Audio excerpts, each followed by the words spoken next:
யம தர்மராஜா வந்து எரும மாட்டுல வந்தாங்கிறது மாதிரி இப்ப வந்து விஜய் வடிவத்துல தானே யமன் வர்றான். பொதுக்கூட்டங்கள்ல, பொது பேரணிகளின் வழியாக உயிர் பறிப்பதற்கு, குழந்தைகளின் உயிரை பறிப்பதற்கு, பெண்களின் உயிரை பறிப்பதற்கு, தாய்மார்களின் உயிரை பறிப்பதற்கு, வேடிக்கை பார்க்க வந்தவனை எல்லாமே மிதிச்சு பொணமாக்கி கொண்டு போய் சேர்க்கிற சிஸ்டம் அவங்ககிட்ட தானே இருக்கு. அப்ப அரசாங்கம்லாம் வந்து திமுக அவங்கள பார்த்து பயப்படுதுன்னா, அம்மா உயிரை பறிக்கிறவனை பார்த்து பயப்படுவான்ல, குலகாரன் கத்தியை தூக்கிட்டு ஒருத்தன் குத்த வர்றான்னா பயப்படுவான்ல எல்லாரும். திருவிழாவில் திருடன் வர்றான்னா பயப்படுறான்ல. திருவிழாவில் லட்சக்கணக்கான பேர் கூடுற இடத்துல நீங்கள் கவனமாக இருக்க வேண்டும், ஜேப்படி திருடர்கள் வருவார்கள், நீங்கள் வந்து செயின் அத்துட்டு போயிடுவான் அப்படின்னு அறிக்கை கொடுக்குறானா இல்லையா போலீஸு.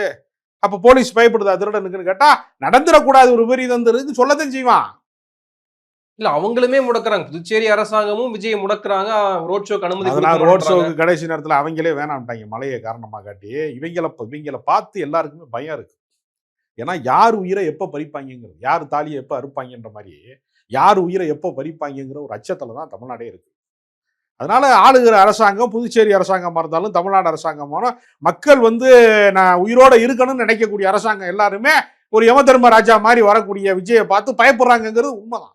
அது நான் 100% ஏற்கிறேன். இவரை பார்த்து திமுக பயப்படுகிறது, புதுச்சேரி அரசு பயப்படுகிறது, ரங்கசாமி பயப்படுறாரு, ஸ்டாலின் பயப்படுறாரு, உதயநிதி பயப்படுறாரு, எல்லாரும். ஏன் கூட்டத்துக்கு போறவனே பயப்படுறான், மிதிச்சு கொண்டுருவாங்க இல்ல.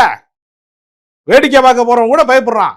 எப்ப வேணாலும் உயிரை பறிச்சிருவாங்க. இவங்க உயிரை பறிச்சுட்டு குற்ற உணர்ச்சி இல்லாம அந்த கொலைப்படியை யாரு மீதாவது சாட்டி விட்டுட்டு கூலா வந்து பஞ்சு டைலாக் பேசுவாங்க மறுபடியும் வந்து அப்படிங்கிற அச்சம் இருக்கிறது எல்லாருக்கும்.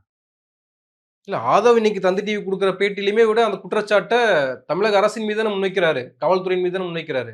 கோர்ட்ல போய் முன்ஜாமீன் கேட்டார்ல புஷி ஆனந்த், அங்க சொல்ல வேண்டியதானே நெரிசல் மரணத்தை நிகழ்த்தியவர்கள் இன்னாரு அவங்க எல்லாம் விசாரிச்சு உள்ள போடுங்க எஜமா, எனக்கு முன்ஜாமீன் கொடுங்கன்னு கேட்கலாம்ல. அப்ப மட்டும் விபத்துன்னு வழக்கில் எழுதி கொடுக்குறாங்க. இப்ப ஆதாரமற்ற பொய்களை வந்து பரப்புவதற்கு ஆதவ் அர்ஜுனா வந்து தமிழ்நாட்டினுடைய முன்னணி தொலைக்காட்சிகள் எல்லாவற்றிற்குமே ஃபண்டு பண்ணியிருக்கிறாரு, பணம் கொடுத்திருக்கிறாரு. அதனால அவரை பற்றிய நியூஸ் அதிகமா போக்கஸ் பண்றாங்கன்னு ஒரு குற்றச்சாட்டு இருக்கா இல்லையா?